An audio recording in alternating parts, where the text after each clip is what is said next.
గరుడ పురాణానికి మూలమైన పక్షిరాజైన గరుత్మంతుడు శ్రీ మహావిష్ణువుకు వాహనంగా ఎలా మారాడు, అసలు ఆయనకు ఆ శక్తి ఎలా వన్నది అనే అద్భుతమైన చరిత్ర ఇక్కడ తెలుసుకుందాం.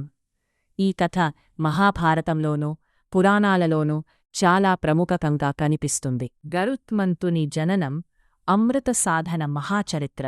సృష్టికర్త అయిన బ్రహ్మదేవుని మనవడు కశ్యప ప్రజాపతి. ఆయనకు కద్రువ, వినక అని ఇద్దరు భార్యలు ఉండేవారు. ఒకసారి కశ్యపుడు వారిద్దరికీ వరం కోరుకోమన్నాడు. కద్రువ తనకు 1000 మంది మహాబలవంతులైన నాగులు, పాములు కుమారులుగా కావాలని కోరుకుంది. వినత తనకు కద్రువ కుమారుల కంటే ఎన్నో రెట్లు బలవంతులైన 2 కుమారులు మాత్రమే చాలు అని కోరుకుంది. కొంతకాలానికి కద్రువకు 1000 పాములు పుట్టాయి. వినతకు 2 గుడ్లు జన్మించాయి. ఆ గుడ్లలో ఒకదాని నుండి అనూరుడు, సూర్యుని రథసారథి, మరొక గుడ్డు నుండి మహాపరాక్రమశాలి అయిన గరుత్మంతుడు జన్మించారు. గరుత్మంతుడు పుట్టగానే అతని శరీరం సూర్యునిలా ప్రకాశిస్తూ ఆకాశమంత ఎత్తుకు ఎదిగాడు.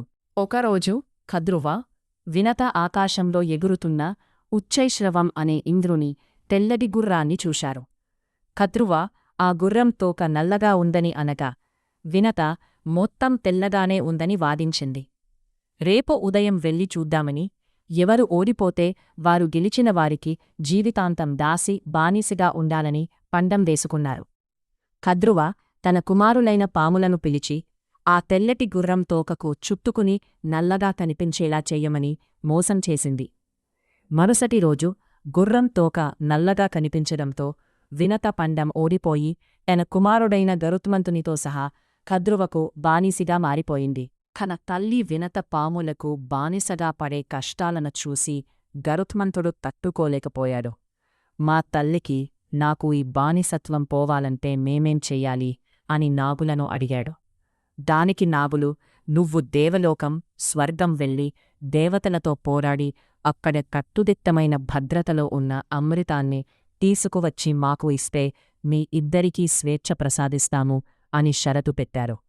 తల్లి స్వేచ్ఛ కోసం గరుత్మంతుడు వెంటనే ఆకాశంలోకి ఎగిరాడు. గరుత్మంతుడు అమృతం కోసం స్వర్గానికి చేరుకోగానే దేవతలందరూ అతన్ని అడ్డుకున్నారు. కాని గరుత్మంతుని మహాపరాక్రమం ముందు సాక్షాత్తు దేవేంద్రుడు కూడా నిలబడలేకపోయాడు. దేవతలందరినీ చిత్తుగా ఓడించి అమృతమున్న ప్రదేశానికి చేరుకున్నారు. అక్కడ అమృతం చుట్టూ భయంకరమైన మంటలు వస్తుండగా ఎన్నో నదుల నీటిని తన రెక్కలతో తెచ్చి ఆ మంటలను ఆర్పేశాడు. ఆ తర్వాత అమృత కలశానికి కాపలాగా ఉన్న 2 భయంకరమైన సర్పాలను చంపి అమృత కలశాన్ని తీసుకుని బయలుదేరాడు. అమృతాన్ని సాధించి తిరిగి వస్తున్న గరుత్మంతునికి దారిలో శ్రీ మహావిష్ణువు ఎదురుపడ్డాడు. అమృతం చేతిలో ఉన్నా దానిని త్రాగాలనే ఆశ లేకుండా కేవలం తన తల్లి దాస్యం పోగొట్టడం కోసం గరుత్మంతుడు చూపిస్తున్న మాతృప్రేమకు, అతని నిజాయితీకి విష్ణుమూర్తి ముగ్ధురయ్యాడు. నీకేం వరం కావాలో కోరుకో అని విష్ణువు అడగగా గరుత్మంతుడు, స్వామి, అమృతం త్రాగకుండానే నాకు అమరత్వం, చావు లేకపోవడం కావాలి. మరియు మీ రథంపైన నేను ఎల్లప్పుడూ ఉండేలా వరమివ్వండి అని కోరారు. విష్ణువు దానికి సంతోషించి ఆ వరాలు ఇస్తూ, నీ పరాక్రమానికి మెచ్చాను. ఇక్కనుండి నువ్వు నాకు వాహనంగా గరుడు వాహనం కూడా వ్యవహరించాలి అని ఆజ్ఞాపించారు. గరుత్మంతుడు సంతోషించినా అన్నివేయి. ఆ వరాల పాపను ఈ పాపను కానించి గరుడు వాహనం కూడా వ్యవహరించాలి. ఆ తర్వాత గరుత్మంతుడు ఆ అమృత కలశాన్ని తీసుకువెళ్లి నాగులకు ఇచ్చి తన తల్లికి దాస్య విముక్తి కలిగించాడు. పాములు అమృతాన్ని త్రాగేలోపే ఇంద్రుడు చాకచక్కిగా వచ్చి ఆ కలశాన్ని తిరిగి స్వర్గానికి తీసుకువెళ్ళిపోతాడు. ఆ రోజు నుండి గరుత్మంతుడు పాములకు బద్ధశత్రువుగా మారిపోయాడు.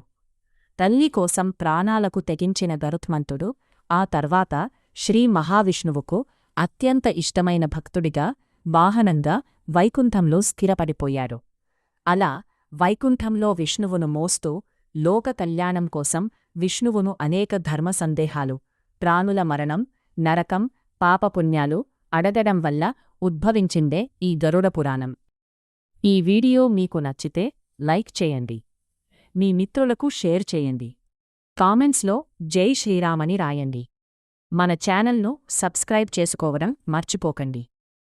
మళ్ళీ మరో అద్భుతమైన చరిత్రతో కలుద్దాం.